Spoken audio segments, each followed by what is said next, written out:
Bien le bonjour à tous. Aujourd'hui, nous allons nous demander pourquoi il est impossible de diviser par zéro. Avant de répondre à la question, essayons de forcer la division par zéro pour calculer par exemple 1 sur 0. Pour ce faire, nous allons construire une suite Vn est égale à 1 sur Un avec Un qui tend vers 0. La limite de Vn devrait être 1 sur 0. Pour prendre un exemple, prenons Un est égal à 10 puissance moins n. En prenant les premiers termes de cette suite, on peut conjecturer que cette suite tend bien vers 0, car on a 1, puis 0,1, puis 0,01, puis 0,001, et ainsi de suite. Le nombre de zéros devant le 1 fait que la suite tend vers 0. Il est possible de le démontrer rigoureusement, mais nous n'allons pas le faire ici. La suite Vn est donc 1 sur Un est égal à 1 sur 10 puissance moins n, ce qui vaut 10 puissance n.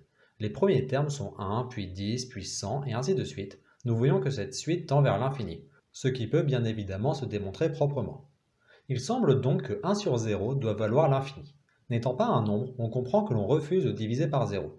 Mais admettons que cela ne nous pose pas de problème d'affirmer l'existence du nombre infini. Dans ce cas, quel serait le problème de dire que 1 sur 0 est égal à infini? Le premier problème est que 0 est à la fois positif et négatif.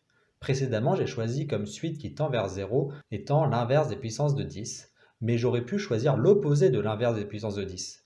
Et dans ce cas, la limite aurait été moins l'infini. Autrement dit, 0 est à la fois positif et négatif, donc 1 sur 0 devrait être à la fois positif et négatif, alors que plus l'infini est strictement positif et moins l'infini est strictement négatif. Mais ceci n'est pas un gros problème, mathématiquement parlant. Il est possible de rigoureusement faire boucler la droite réelle en posant l'infini est égal à plus l'infini est égal à moins l'infini. De la sorte, l'infini sera positif et négatif comme 0. Il semble donc qu'avec des petits tours de passe-passe, il est possible de définir proprement l'inverse de 0. Mais ceci serait trop beau. Même de cette manière, la division par 0 pose problème. Le problème est que 0 divisé par 0 vaut l'infini ou n'importe quel nombre si on définit 0 sur 0 comme la limite de Un sur Vn avec Un et Vn des suites tendant vers 0.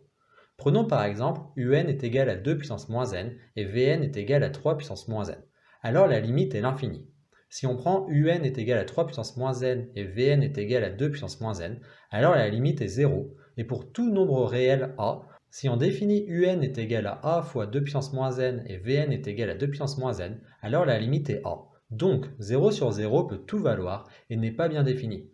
Nous voyons donc que définir l'inverse de 0 avec les limites de suite pose problème lorsque l'on calcule 0 sur 0 qui est indéterminé. Avant de poursuivre, il faut comprendre que parmi les 4 opérations basiques qui sont l'addition, la soustraction, la multiplication et la division, il n'y en a que 2 qui sont fondamentales, l'addition et la multiplication. Prenons d'abord l'exemple de la soustraction.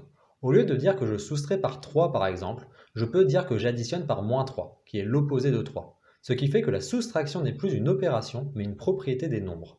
De la même manière, au lieu de diviser par un nombre, on va multiplier par l'inverse de ce nombre, ce qui fait que la division non plus n'est plus une opération, mais une propriété des nombres. Définir la division par 0 revient donc à définir l'inverse de 0, le nombre que l'on écrit 1 sur 0 égale 0 à la puissance moins 1. Pour comprendre le problème, il va donc falloir utiliser la définition de l'inverse, car pour l'instant nous ne l'avons regardé que comme une division. L'inverse d'un nombre z, que l'on nomme z à la puissance moins 1, est tel que z fois z à la puissance moins 1 est égal à 1. Nous pouvons nous demander ce qu'il se passe si on décide de refuser la réflexion avec les limites de suite et que l'on ajoute simplement l'inverse de 0 de manière abstraite. Est-ce que dans ce cas il y a un problème? La réponse est oui. Pour le comprendre, il faut se rendre compte que 0 fois n'importe quoi est nul. On dit que 0 est absorbant. Pour le démontrer, prenons 0 fois z, ce qui est égal à 0 plus 0 le tout fois z, car 0 plus 0 égale 0. Puis en distribuant, on trouve 0 fois z plus 0 fois z. En soustrayant des deux côtés par 0 fois z, on obtient l'égalité 0 fois z est égal à 0, peu importe z. Or, si on pose l'existence de l'inverse de 0, on aurait à la fois 0 fois 0 à la puissance moins 1 est égal à 1 et 0 fois 0 à la puissance moins 1 est égal à 0, donc 1 égale 0, ce qui est impossible à accepter sans ruiner toute l'arithmétique. Je pourrais m'arrêter là, mais je vais vous expliquer comment on construit l'ensemble des rationnels à partir de l'ensemble des entiers pour expliquer pourquoi on ne peut pas diviser par 0 en utilisant le bon formalisme mathématique. Parce que pour l'instant, nous avons manqué de rigueur, et ce pour gagner en pédagogie. Mais pour l'heure, acceptons d'augmenter légèrement la difficulté. À partir de l'ensemble des relatifs z, on peut définir l'ensemble des rationnels comme q est égal à z croix z étoile quotienté par r, avec la relation d'équivalence AB est en relation avec CD si et seulement si A fois D est égal à B fois C. En le faisant, l'élément AB bar correspond à A sur B. Précédemment, j'ai imposé l'impossibilité de diviser par 0, mais admettons la possibilité de diviser par 0. Dans ce cas, on aurait l'ensemble Q' est égal à Z croix Z quotienté par R, avec la même relation d'équivalence. Et A sur 0 est égal à C sur D, si et seulement si A fois D est égal à 0 fois C, qui est égal à 0. Donc si A est différent de 0, alors il suffit que D soit égal à 0. Donc pour A différent de 0, on aurait A sur 0 est égal à 1 sur 0. Un nouveau nombre est ajouté à notre ensemble. Mais prenons le cas 0 sur 0. Dans ce cas, 0 sur 0 est égal à C divisé par D, si et seulement si 0 fois D est égal à 0 fois C, ce qui est équivalent à 0 est égal à 0, ce qui est indépendant de C et D. Donc, en acceptant de diviser par 0, tous les nombres sont égaux à un nouveau nombre noté 0 sur 0.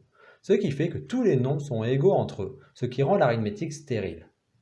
Avant de finir cette vidéo, je vais vous proposer une fausse démonstration basée sur le reste de la vidéo.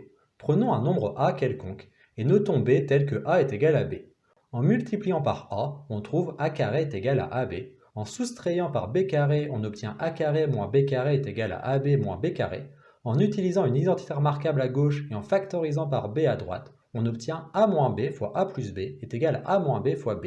Si on simplifie par A moins B des deux côtés, alors on trouve A plus B est égal à B. Et en soustrayant par B, on trouve A est égal à 0. Or, A était un nombre quelconque. Donc on a réussi à démontrer que tous les nombres sont nuls, ce qui est impossible. Où est l'erreur?